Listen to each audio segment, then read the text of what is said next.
El orden simbólico. La última vez interrumpimos cuando hablábamos de la relación dual en el amor primario. Vieron cómo Balint llega a concebir en base a este modelo la relación analítica misma, lo que él llama, con todo rigor, la two-bodies psychology. Pienso que comprendieron a qué callejones sin salida se llega al considerar a la relación imaginaria, supuestamente armónica y capaz de saturar el deseo natural, como noción central. Intenté demostrárselos en la fenomenología de la relación perversa.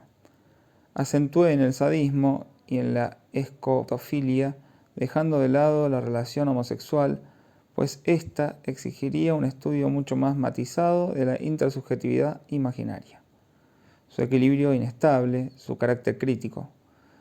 Articulé entonces el estudio de la relación intersubjetiva imaginaria en torno al fenómeno, en sentido estricto, de la mirada. La mirada no se sitúa simplemente a nivel de los ojos. Los ojos pueden no aparecer, están enmascarados. La mirada no es forzosamente la cara de nuestro semejante, sino también la ventana tras la cual suponemos que nos están acechando. Es una X, el objeto ante el cual el sujeto deviene objeto. Los introduje en la experiencia del sadismo, a la que considero ejemplar para demostrar esta dimensión. Les mostré que en la mirada del ser que atormento debo sostener mi deseo mediante un desafío, un challenge en cada instante. Si no está a la altura de la situación, si no es glorioso, el deseo cae en la vergüenza. Sucede lo mismo en la relación escoptofílica. Según el análisis de Jean-Paul Sartre, para el que es sorprendido mirando, todo el clima de la situación cambia en un momento de viraje, y me vuelvo una mera cosa, un maníaco. ¿Qué es la perversión? No solo es aberración respecto a los criterios sociales, anomalía contraria a las buenas costumbres, aunque este registro no esté ausente, o atipia respecto a criterios naturales, a saber, que ella deroga, más o menos, la finalidad reproductora de la conjunción sexual. Es en su estructura misma otra cosa. Por algo se dijo de cierto número de inclinaciones perversas que son un deseo que no se atreve a decir su nombre. En efecto, la perversión se sitúa en el límite del registro de reconocimiento, y es esto lo que la fija, la estigmatiza como tal. Estructuralmente, la perversión, tal como la he delineado en el plano imaginario, solo puede sostenerse en un estatuto precario que, a cada instante y desde el interior, es impugnado por el sujeto. La perversión es siempre frágil, está siempre a merced de un vuelco, de una subversión, que hace pensar en ese cambio de signo que podemos hacer en ciertas funciones matemáticas, en el momento en que pasamos del valor de una variable al valor que inmediatamente le sigue. El correlativo pasa más o menos a infinito. Esta incertidumbre fundamental de la relación perversa, que no logra establecerse ninguna acción satisfactoria, constituye uno de los aspectos del drama de la homosexualidad. Pero es también esta estructura la que confiere su valor a la perversión. La perversión es una experiencia que permite profundizar lo que puede llamarse, en su sentido pleno, la pasión humana. Para emplear una expresión de Spinoza, es decir, aquello por lo cual el hombre está abierto a esta división consigo mismo que estructura el imaginario, o sea, entre O y O', la relación especular. En efecto, es profundizante en esta ansia del deseo humano donde aparecen todos los matices, que se escalonan de la vergüenza al prestigio, de la bufonería al heroísmo, a través de lo que el deseo humano está por entero expuesto, en el sentido más profundo del término, al deseo del otro. ¿Recuerdan ustedes el prodigioso análisis de la homosexualidad que desarrolla Proust en el mito de Albertina? Poco importa que este personaje sea femenino, la estructura de la relación es eminentemente homosexual. La exigencia de este estilo de deseo solo puede satisfacerse en una captura inagotable del deseo del otro, perseguido hasta en sus sueños por los sueños del sujeto, lo cual implica que a cada instante hay abdicación total del deseo propio del otro, incesante báscula del espejuelo que, a cada instante, da una vuelta completa sobre sí mismo. El sujeto se agota en la persecución del deseo del otro, que jamás podrá captar como propio deseo, porque su propio deseo es el deseo del otro. Se persigue a sí mismo. En esto radica el drama de esa pasión celosa que también es una forma de la relación intersubjetiva imaginaria. La relación intersubjetiva que subyace al deseo perverso solo se sostiene en el anonadamiento, ya sea del deseo de otro, ya sea del deseo del sujeto. Únicamente se la puede captar en su límite, en esas inversiones cuyo sentido solo se vislumbra en un relampagueo. Esto quiere decir, reflexione bien, que en uno como en otro, esta relación disuelve el ser del sujeto. Ese otro sujeto se reduce a no ser más que el instrumento del primero, que es el único que permanece sujeto como tal, pero reduciéndose él mismo a no ser sino un ídolo ofrecido al deseo del otro. El deseo perverso se apoya en el ideal de un objeto inanimado, pero no puede contentarse con la realización de este ideal. Apenas lo realiza, en el momento mismo en que lo alcanza, pierde su objeto.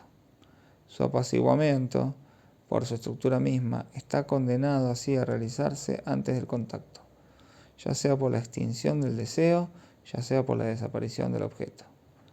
Enfatizo desaparición porque en este tipo de análisis encuentran ustedes la clave secreta de esa afánesis de la que habla Jones cuando intenta aprender. Más allá del complejo de castración, lo que encuentra en la experiencia de ciertos traumas infantiles. Pero no perdemos con él en una especie de misterio, porque ya no encontramos el plano del imaginario. A fin de cuentas, gran parte de la experiencia analítica no es más que esto, la exploración de los callejones sin salida de la experiencia imaginaria, de sus prolongaciones, que no son innumerables, pues descansan en la estructura misma del cuerpo en tanto que ella define como tal una topografía concreta. En la historia del sujeto, o más bien en su desarrollo, aparecen ciertos momentos fecundos, temporalizados, en los que se revelan los diferentes estilos de frustración.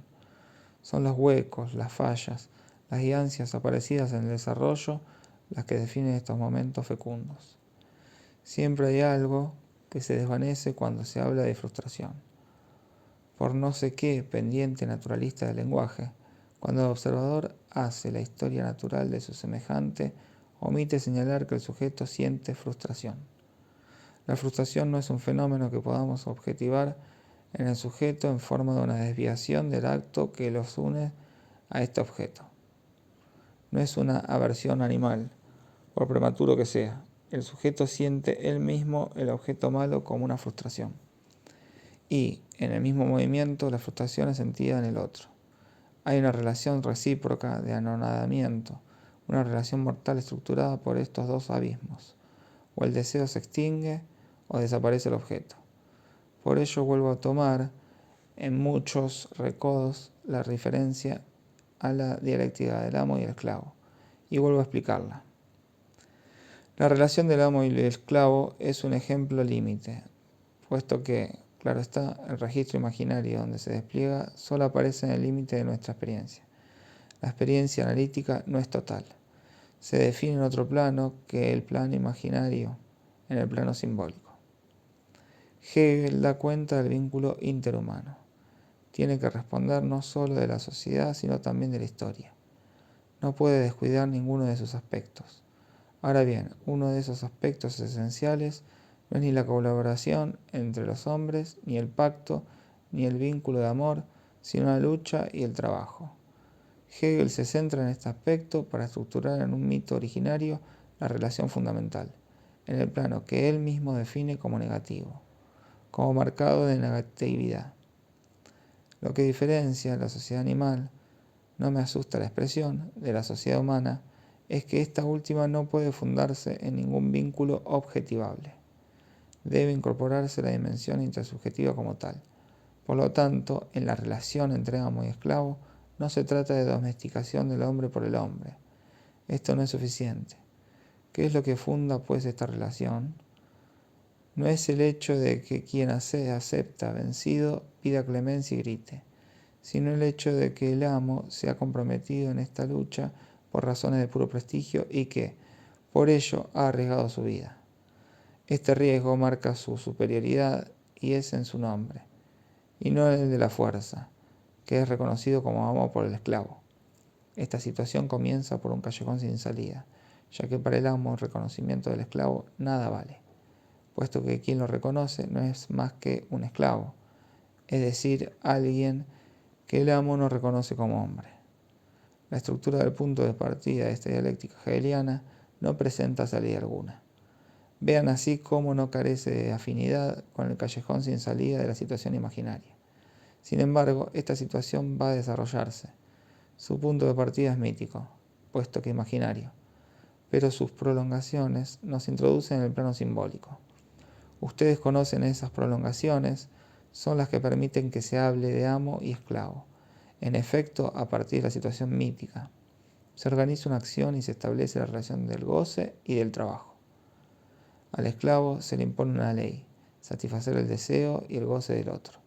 No basta con que pida clemencia, es necesario que vaya a trabajar. Y cuando se va al trabajo aparecen normas, horarios. Entramos en el dominio de lo simbólico. Si lo miran más de cerca, este dominio de lo simbólico no se encuentra en una simple relación de sucesión con el dominio imaginario, cuyo pivote es la relación intersubjetiva mortal. No pasamos de uno a otro por un salto de lo anterior a lo posterior, tras el pacto y el símbolo.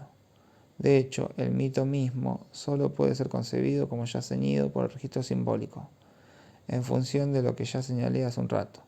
La situación no puede estar fundada en no sé qué pánico biológico ante la cercanía de la muerte. Nunca la muerte es experimentada como tal, nunca es real. El hombre solo teme un miedo imaginario. Pero esto no es todo. En el mito hegeliano, la muerte no está ni siquiera estructurada como temor. Está estructurada como riesgo. Y como decirlo todo, como apuesta. Porque existe desde el comienzo, entre el amo y el esclavo, una regla de juego. No insisto más por hoy en este punto, solo lo digo para los más amplios. La relación intersubjetiva que se desarrolla en el imaginario está implicada implícitamente, al mismo tiempo, en tanto estructura una acción humana, en una regla de juego. Retomemos en otro aspecto la relación de la mirada. Estamos en tiempo de guerra. Avanzo en la llanura y supongo que estoy bajo una mirada que me acecha. Si lo supongo, no es porque tema que mi enemigo se manifieste de algún modo, atacando, pues en este caso la situación se relaja y sé con quién habérmelas. Lo que más me importa es saber lo que el otro imagina, detecta de mis intenciones cuando avanzo, porque para mí se trata de ocultarle mis movimientos, se trata de una astucia. La dialéctica de la mirada se sostiene en este plano. Lo que cuenta no es que el otro vea dónde estoy, sino que vea dónde me dirijo. Es decir, muy precisamente, que vea dónde no estoy. En todo análisis de la relación intersubjetiva, lo esencial no es lo que está ahí, lo visto, lo que es la estructura, es lo que no está ahí. La teoría de los juegos, como se la llama, es un modo de estudio fundamental de esta relación. Por el solo hecho de ser una teoría matemática, nos encontramos ya en el plano simbólico. Por simplemente que definan el campo de una intersubjetividad, su análisis supone siempre cierta cantidad de datos numéricos, como tales simbólicos.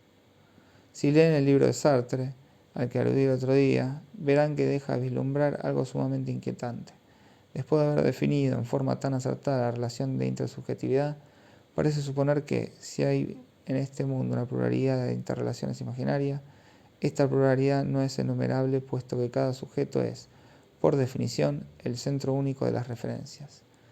Esto puede sostenerse si se permanece en el plano fenomenológico de análisis del en sí y el para sí. Pero resulta que Sartre no se da cuenta de que el campo intersubjetivo no puede dejar de desembocar en una estructuración numérica, en el 3, en el 4, que en la experiencia analítica son nuestros puntos de referencia. Por más primitivo que sea, este simbolismo nos coloca inmediatamente en el plano del lenguaje, y en la medida en que, fuera de él, no puede concebirse numeración alguna. Un pequeño paréntesis más. Hace menos de 3 días estaba leyendo una antigua obra de principios de siglo, History of the New World of America, Historia del Nuevo Mundo llamado América. Se trataba del origen del lenguaje, problema que atrajo mucho la atención y que incluso provocó la perplejidad de no pocos lingüistas. Toda discusión sobre el origen del lenguaje está marcada por una irremediable puerilidad e incluso por un indudable cretinismo. Siempre se intenta hacer surgir el lenguaje de váyase a saber qué progreso del pensamiento. Es evidentemente un círculo. El pensamiento se dedicaría a aislar todos los detalles de una situación, a cernir la particularidad, el elemento combinatorio. El pensamiento franquearía por sí mismo el estadio de rodeo, típico de la inteligencia animal, para pasar al del símbolo. ¿Cómo es esto posible si primero está el símbolo, que es la estructura misma del pensamiento humano?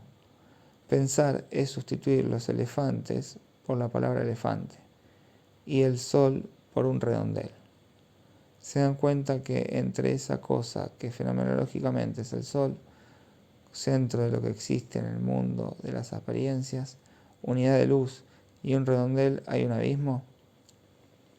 Aun cuando se lo franquease, ¿cuál sería el progreso realizado respecto a la inteligencia animal?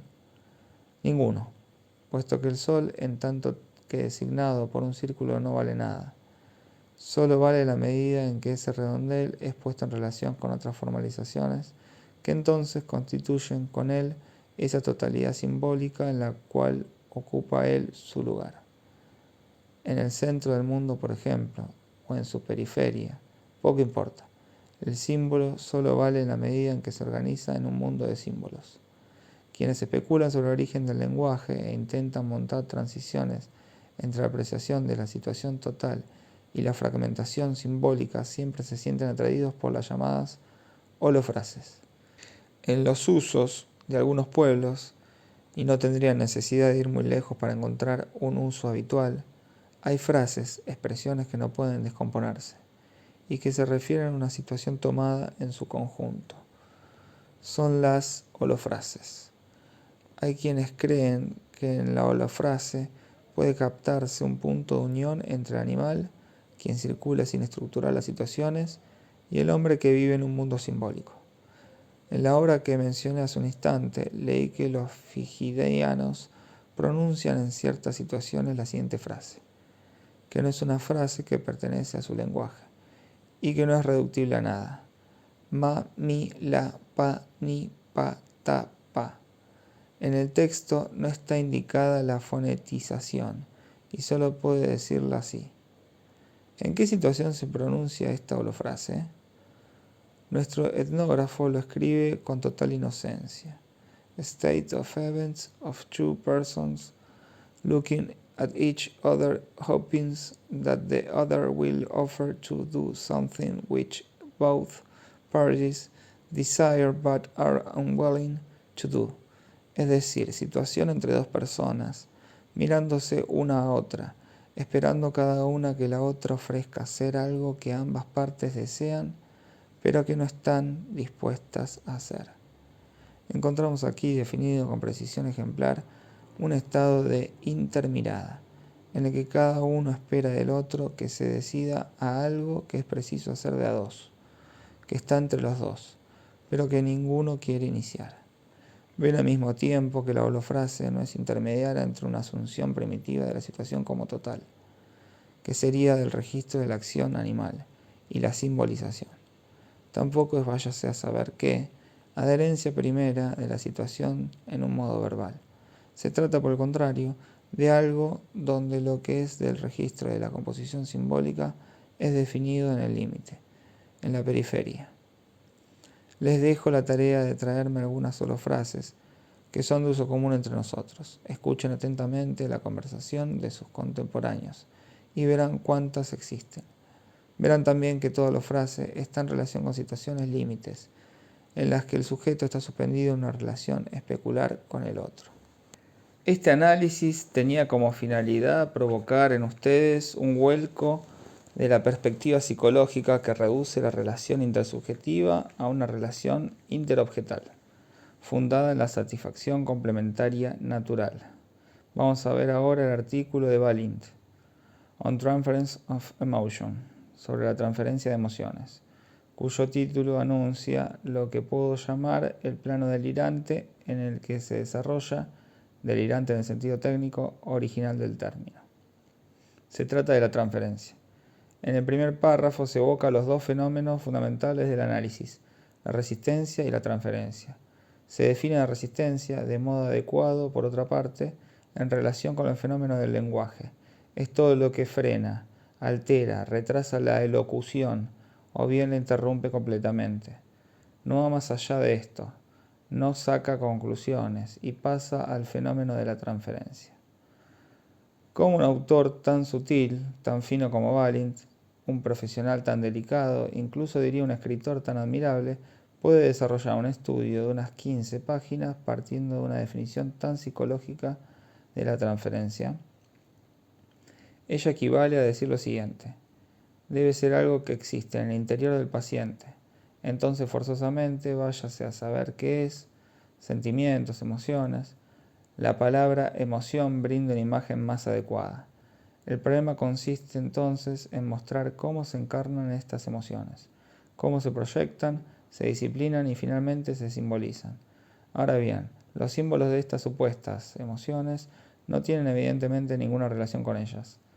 Se nos habla, entonces, de la bandera nacional, del león y del unicornio británicos, de las charreteras de los oficiales, y de todo lo que ustedes quieran, de los dos países con sus dos rosas de colores diferentes, de los jueces que llevan peluca.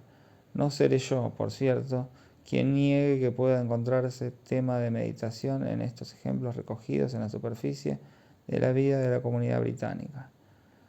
Pero para Balint se trata de un pretexto para solo considerar al símbolo bajo el ángulo del desplazamiento.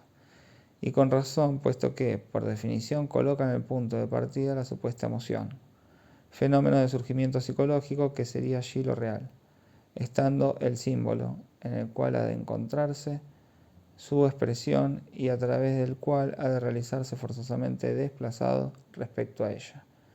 No hay duda que el símbolo desempeña una función en todo desplazamiento, pero la cuestión es saber si, como tal, se define en ese registro vertical, a título de desplazamiento. Este es un camino equivocado. Las observaciones de Balint no son erróneas en sí mismas. Simplemente ha seguido el camino en sentido transversal, en lugar de seguirlo en la dirección por donde ha de avanzar. Lo sigue en la dirección en que todo se detiene. Balint recuerda entonces qué es la metáfora, la cara de una luna, el pie de la mesa, etc. ¿Se estudiará por fin de la naturaleza del lenguaje? No, dirá que la operación de transferencia es esto. Usted está furioso. Pega entonces su puñetazo sobre la mesa, como si efectivamente fuera la mesa lo que yo golpeara. Hay aquí un error fundamental. No obstante, se trata en efecto de esto. ¿Cómo se desplaza la emoción respecto a su objeto? ¿Cómo se desplaza el acto respecto a su objetivo? La estructura real y la estructura simbólica entran en una relación ambigua que se realiza en sentido vertical. Cada uno de estos dos universos corresponde al otro, salvo si la noción de universo está ausente, no existiendo entonces modo alguno de introducir la noción de correspondencia. Según Balint, la transferencia es transferencia de emociones. ¿Sobre qué se transfiere la emoción? En todos sus ejemplos se transfiere sobre un objeto inanimado. Observen de paso que esta palabra inanimado la hemos visto aparecer hace un momento en el límite de la dialéctica imaginaria. A Balint le divierte esta transferencia sobre lo inanimado. No les pregunto, dice, lo que de ella piensa el objeto. Por supuesto, añade, si pensamos que la transferencia se hace sobre un sujeto, entonces entramos en una complicación de la que no hay modo de salirse. En efecto, es lo que sucede desde hace tiempo. No hay modo de hacer análisis. Hay quienes insisten en la noción de contratransferencia. Se dan aires, fanfarronean, prometen al oro y el moro. Sin embargo, surge no sé qué tipo de malestar porque, precisamente, se trata de esto. No hay modo de escaparse. Con la Two Bodies Psychology llegamos al famoso problema de los cuerpos no resuelto en la física. En efecto, si nos quedamos en el plano de los dos cuerpos, ninguna simbolización resulta satisfactoria. ¿Es acaso, siguiendo este camino y considerando la transferencia como un fenómeno de desplazamiento, como podremos captar la naturaleza de la transferencia? Balint nos cuenta entonces una historia muy bonita. Un señor viene a verlo. Está a punto de analizarse, conocemos bien esta situación, pero no se decide. Ha visto ya varios analistas y finalmente viene a ver a Balint. Le cuento una larga historia, muy rica, muy complicada, con detalles de lo que siente, de lo que sufre. Es ahí cuando Balint, cuyas posiciones teóricas estoy difamando, y Dios sabe con cuánto pesar lo hago, se revela como el maravilloso personaje que es. Balint no cae en la contratransferencia, es decir, hablando con propiedad, no es un imbécil. En el lenguaje cifrado en el cual estamos estancados se llama ambivalencia al hecho de odiar a alguien, y contratransferencia al hecho de ser un imbécil. Balint no es un imbécil. Escucha a esta persona como un hombre que ya ha oído muchas cosas, a muchas personas, que ha madurado, y no comprende. A veces sucede, hay historias como esta que no se comprenden. Cuando no comprendan una historia, no se acusen de inmediato. Díganse, no comprendo. Esto debe tener un sentido. No solo Balint no comprende, sino que considera que tiene derecho a no comprender. No le dice nada al señor y lo hace volver. El tipo vuelve, sigue contando su historia, carga las tintas. Balint sigue sin comprender. Lo que le cuenta el otro son cosas tan verosímiles como otras cualquiera, pero el problema es que no concuerdan. Estas cosas pasan, son experiencias clínicas que hay que tener muy en cuenta y que, a veces, nos llevan a presumir el diagnóstico de algo orgánico. Pero no se trata de esto en este caso.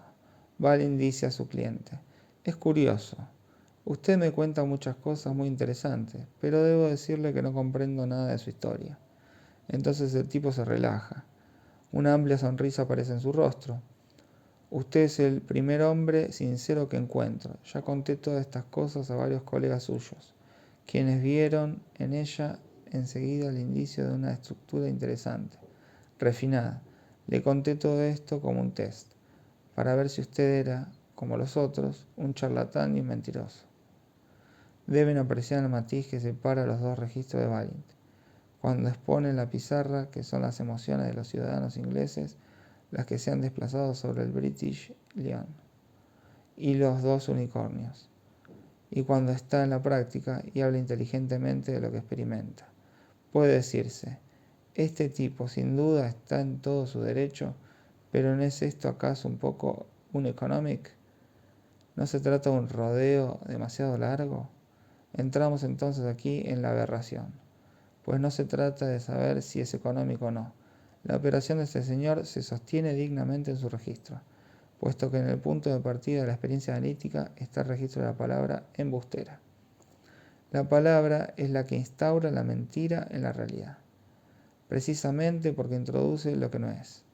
Puede también introducir lo que es. Antes de la palabra, nada es ni no es. Sin duda, todo está siempre allí, pero solo con la palabra hay cosas que son verdaderas o falsas, es decir, que son, y cosas que no son. Solo con la dimensión de la palabra se cava el surco de la verdad en lo real. Antes de la palabra no hay verdadero ni falso. Con ella se introduce la verdad y también la mentira, y muchos otros registros más. Antes de separarnos hoy, coloquemos todo esto en una especie de triángulo de 3 vértices.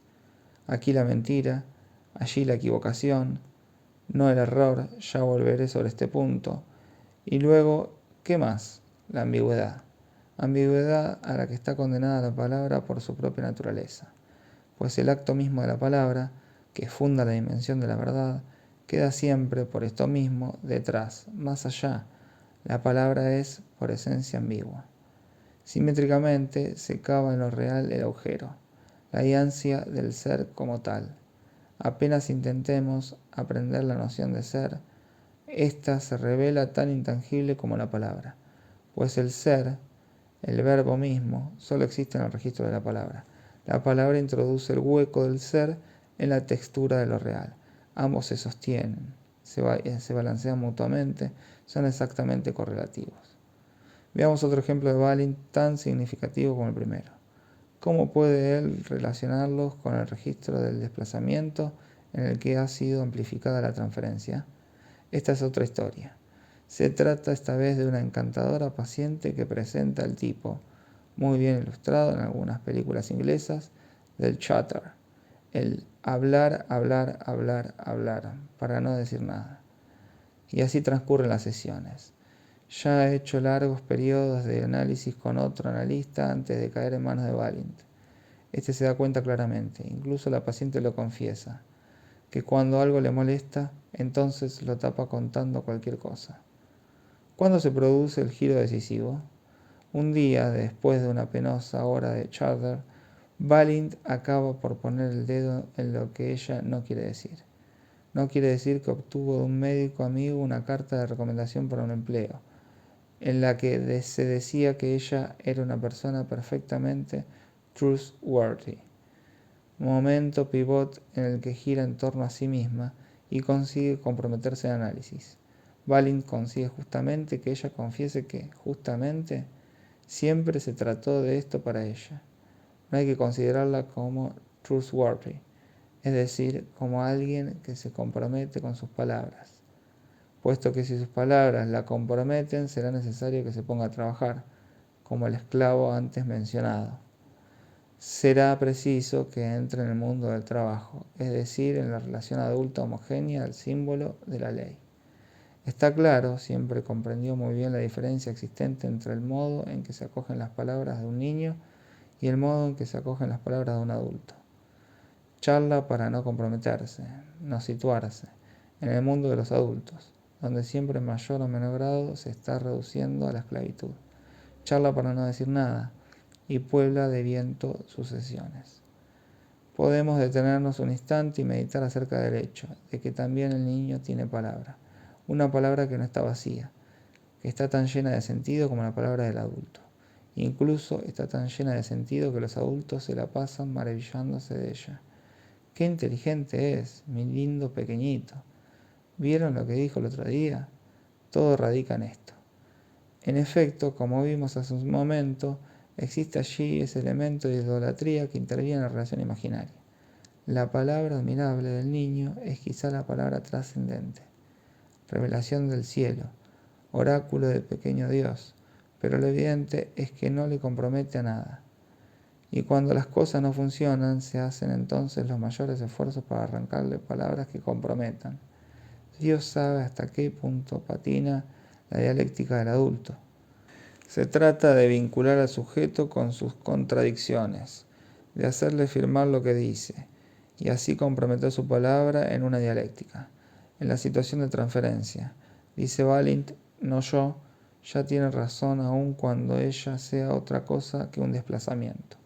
Se trata del valor de la palabra, no ya esta vez en tanto ella crea la ambigüedad fundamental, sino en tanto ella es función de lo simbólico, del pacto que une entre sí a los sujetos en una acción.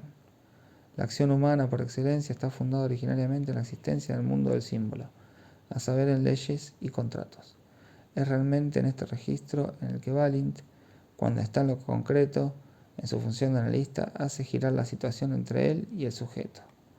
A partir de ese día, puede señalarle todo tipo de cosas a su paciente, por ejemplo, que ella se comporta en sus empleos, a saber, que apenas comienza a obtener la confianza general, se las arregla justamente para hacer algo que justifique que la pongan de patitas en la calle. Incluso el tipo de trabajo que encuentra es significativo. Atiende el teléfono, recibe cosas o manda a los demás a hacer diversas cosas. En suma, hace un trabajo de centralización que le permite sentirse fuera de la situación. Y finalmente, siempre se las ingenia para que la echen. Este es pues el plano en el que viene a jugar la relación de transferencia. Juega en torno a la relación simbólica, ya se trate de su institución, su prolongación o su sostén. La transferencia implica incidencias, proyecciones de las articulaciones imaginarias, pero sitúa por entero en la relación simbólica. ¿Qué implica esto? La palabra no se despliega en un solo plano. Por definición, La palabra siempre tiene sus trasfondos ambiguos que llegan incluso al punto de lo inefable, donde ella ya no puede decirse, ya no puede fundarse en tanto que palabra. Pero este más allá no es el que la psicología busca en el sujeto y encuentra en vaya a saber cuál de sus mímicas, sus calambres, sus agitaciones, en todos los correlatos emocionales de la palabra. De hecho, el pretendido más allá psicológico está del otro lado, en un más acá. El más allá en cuestión está en la dimensión misma de la palabra. Por ser del sujeto, no nos referimos a sus propiedades psicológicas, sino a lo que se abre paso en la experiencia de la palabra, experiencia en la que consiste la situación analítica. Esta experiencia se constituye en el análisis mediante reglas muy paradójicas, puesto que se trata de un diálogo, pero de un diálogo que sea lo más posible a un monólogo. Se desarrolla según una regla de juego y por entero, en el orden simbólico. ¿Me siguen? Quise ejemplificar hoy el registro simbólico en el análisis, haciendo surgir el contraste existente entre los ejemplos concretos que ofrece Balint y su teorización. De estos ejemplos se desprende para Balint que el resorte de la situación es la utilización que han hecho de la palabra cada una de estas dos personas, el tipo y la dama. Ahora bien, esta es una extrapolación abusiva. La palabra en el análisis no es en modo alguno la misma que, triunfante e inocente a la vez, puede utilizar el niño antes de haber entrado en el mundo del trabajo. Hablar de análisis no equivale a sostener en el mundo del trabajo un discurso voluntariamente insignificante. Ambos solo pueden ser vinculados por analogía. Sus fundamentos son diferentes. La situación analítica no es simplemente una ectopía de la situación infantil. Es ciertamente una situación atípica, y Balint intenta dar cuenta de ella analizándola como una tentativa de mantener el registro del primary love. Esto es cierto desde determinados ángulos, pero no desde todos. Limitarse a este aspecto es embarcarse en intervenciones desconcertantes para el sujeto. La experiencia lo prueba, diciendo a la paciente que ella reproducía tal o cual situación de su infancia. El analista anterior a Balint no permitió el vuelco de la situación. Esta solo empezó a funcionar en torno al hecho concreto de que la dama tenía, esa mañana, una carta que permitía encontrar un trabajo. Sin teorizarlo, sin saberlo, Balint intervenía en el registro simbólico, puesto en juego por la garantía dada, por el simple hecho de responder por alguien. Fue eficaz justamente porque estaba en ese plano.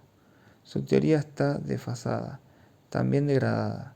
Sin embargo, cuando se lee su texto se encuentran, acaban de verlo, ejemplos maravillosamente luminosos. Balint, práctico excelente, no puede, a pesar de su teoría, desconocer la dimensión en la que se desplaza. Entre las referencias de Balint hay una que quisiera destacar aquí. Se trata de un dístico de alguien a quien Balint llama uno de nuestros colegas. ¿Por qué no? Johannes Scheffler. Johannes Scheffler realizó a comienzos del siglo XVI estudios muy profundos de medicina. En esa época probablemente tenía más sentido que ahora, y escribió con el nombre de Angelus Silesius unos cuantos dísticos sumamente cautivantes. ¿Místicos? Tal vez no sea el término más exacto. Se trata de la deidad y de sus relaciones con la creatividad que se sostiene por esencia en la palabra humana y que llega tan lejos como la palabra, hasta el punto mismo en el cual ella termina por callarse. La perspectiva poco ortodoxa en la que siempre se afirmó Angelus Silesius es, de hecho, un enigma para los historiadores del pensamiento religioso. Ciertamente no es casualidad que surja en los textos de Balint. Los dos versos que cita son muy bellos. Se trata nada menos que del ser en tanto que está vinculado, en la realización del sujeto, con lo contingente o con lo accidental. Y para Balint esto resuena como el eco de lo que él concibe como el último término de un análisis, ese estado de erupción narcisista, del que ya he hablado en una de nuestras reuniones. Esto también despierta ecos en mis oídos, pero no concibo al fin del análisis del mismo modo. La fórmula de Freud, allí donde el ello estaba, el yo debe estar, es entendida habitualmente como una grosera especialización, y a fin de cuentas se reduce la reconquista analítica del ello a un acto de espejismo. El ego se ve en un sí mismo que no es más que su última alienación, tan solo más perfeccionada que todas las que hasta entonces conoció. No, lo constituyente es el acto de la palabra. El progreso de un análisis no consiste en la ampliación del campo del ego, no es la reconquista por el ego de su franja desconocida, es un verdadero vuelco, un desplazamiento, un paso de minué ejecutado entre el ego y el id. Ya es hora que les lea el dístico de Angelus Silesius, el 30º del segundo libro del Peregrino Querubínico. Zufall und Wesen, Mensch werde wesentlich, denn one die Welt berget. Zufall der Zufall weg, das Wesen das Wetters. Este dístico se traduce así: contingencia y esencia. Hombre de bien esencial, pues cuando el mundo pasa, la contingencia se pierde y lo esencial subsiste. De esto se trata al fin de un análisis, de un crepúsculo, de un ocaso imaginario del mundo, incluso de una experiencia que limita con la despersonalización. Es entonces cuando lo contingente cae, el accidente, el traumatismo, las dificultades de la historia, y es entonces el ser el que llega a constituirse.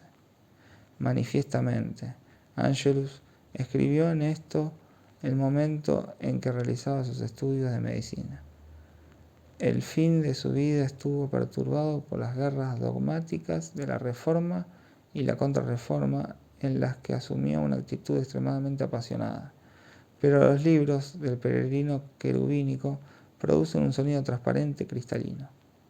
Constituyen uno de los momentos más significativos de la meditación humana sobre el ser. Un momento, para nosotros, más rico en resonancias que la noche oscura de San Juan de la Cruz, que todo el mundo lee y nadie comprende. No puedo dejar de aconsejar enfáticamente a quien hace análisis que se procure las obras de Angelus Silesius. No son muy extensas y están traducidas al francés en Aubier. Encontrarán muchos otros temas de meditación, por ejemplo el retruécano de Wort, la palabra y Ort, el lugar, y también muchos aforismos muy acertados acerca de la temporalidad. Tal vez tenga en alguna otra ocasión oportunidad de hablar algunas de estas fórmulas, sumamente cerradas, pero que a su vez abren perspectivas admirables y se ofrecen a la meditación.